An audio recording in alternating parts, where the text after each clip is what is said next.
Good evening and welcome. I'm Sheila Balgobin and I am the Dream Decipherer, and I help you to crack the code of your sleep and dreams so you can sleep sound and dream deep. This evening, I'm going to be talking about a subject that is quite close to my heart at the moment, and that is carers and the sleep issues that they have. Now, I speak about carers with a great deal of experience. For many years, I ran projects, complementary therapy projects for carers who just never take the time to care for themselves. So I was teaching them self care. I've also been a carer myself in the past for my mother and now for my husband. So I have an intimate knowledge of the issues that can come up um, for carers. Now, a carer, and I'm talking about not people who are paid to care for others, but unpaid carers.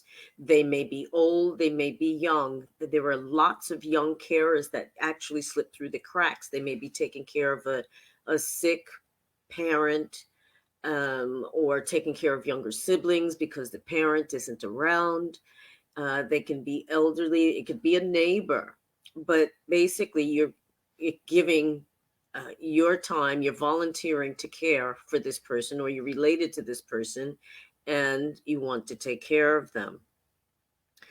But the rounds of caring, and to say nothing of taking care of the rest of the tables and chairs of your existence, becomes an endless or seemingly endless round of running and sacrifice to the detriment of and often frustration of the carer.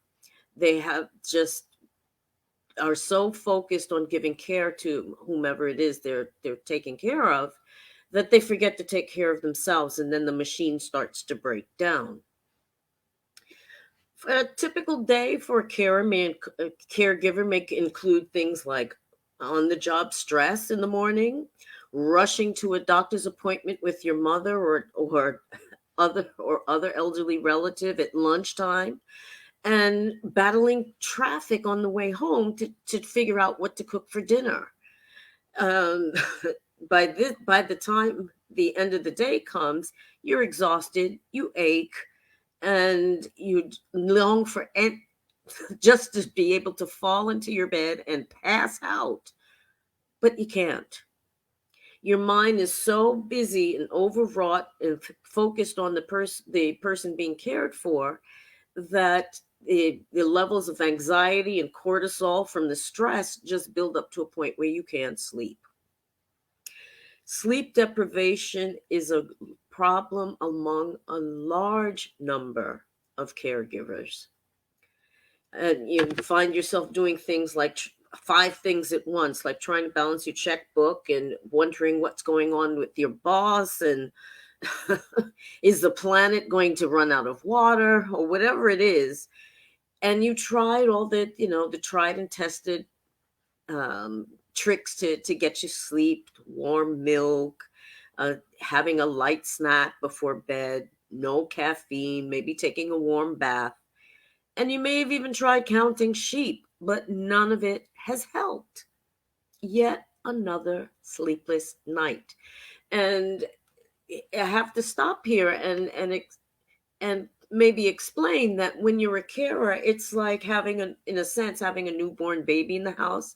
And women will understand when I say you develop mommy ears. The least little from a baby, you go running to find out what's going on. And it's the same when you're a carer. There have been times that I have woken up in the middle of the night out of a dead sleep and go rushing into the other room just to see if my husband was okay. He's asleep. I'm not. Yet another restless or sleepless night. So if all of these, simple, tried and true um, methods have not helped you to get some quality sleep, you might need to think out of the box a little bit and keep an open mind, because in the end, what you really desire is to get a good night's sleep. Here's a few suggestions that may be helpful. Low tech, don't cost much if they cost anything at all.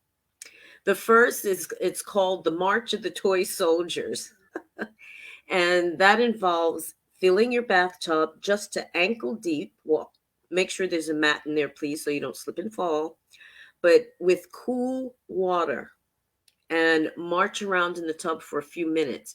You can do it with a bucket of cold water. I've done that on very hot summer nights in New York when I couldn't sleep.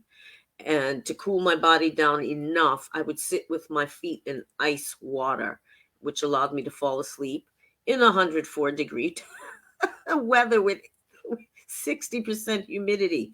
So that it does help. It will help you to fall asleep. Hydrotherapy is the technical name for it, and it's proven to be helpful with sleeplessness. The other thing is um, imagining a room with a beautiful view. Visualize something that's peaceful and pleasant to you, like maybe butterflies in the sunlight, whatever it is, whatever beautiful image that comes to mind. Maybe some place you've been on holiday. Focus on that and let your mind just drift off. Another thing is a bit of reverse psychology here, and called time for exercise. And if you can't sleep, let yourself tell yourself that you have to get up and go running, or go work out or something. And it seems that the reverse psychology works and you fall asleep. There are other things that you can do, such as drinking different herbal teas that are traditionally used for poor sleep or to help you fall asleep, like hops or valerian, chamomile, orange, so that it's whatever to your particular taste that helps you to relax and go to sleep. Soothing sounds can be helpful. It may be like download an audio recording and keep the phone away from your ears, with nature sounds, perhaps water flowing, though that may make you want to get up and go to the toilet. But the ocean, birds, whatever it is, but to find sounds that you find restful and peaceful, and play it before going to bed. The other thing you can do is look for some sleepy scents, as I call them. Try soothing aromatherapy oils in a burner 30 to 40 minutes before going to bed. Lavender, orange, chamomile, the usual suspects, are just a few of the oils that you can use to help you to relax and get to sleep. But in the end, your nose knows. So trust it and try different oils until you find one that gives you that effect of relaxation and wanting to go to sleep. These are just a few of the many things that you could try that are, like I said, low tech, don't involve a lot of chemicals or anything, and can actually help improve your sleep. There may be other things that you can do in terms of your sleep environment to help you to sleep better. But the fact remains that as a caregiver, you're always on call, you're always on duty, and that there's pretty much not given the nature of taking care of someone who's seriously ill, that's always going to be the case. But it's absolutely vital that the caregiver learns to care for themselves, because think of it, if you're driving a car and you don't put oil or gas in it, what's going to happen? You gunk up your motor and you end up with a dead car. And we're no different. We have to refuel. We have to be cleaned out every now and then. And we have to rest and recharge our batteries.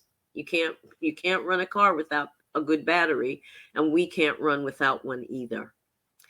So there you have it, some ideas about how you can address sleeplessness if you're a carer. And if you'd like additional tips and information, please feel free to book a free session and I'll give you some help. Thanks so much for watching and listening. Have a great bank holiday if you're here in the UK, a great weekend or end of the weekend, and a great week to come. Thanks again. Bye bye.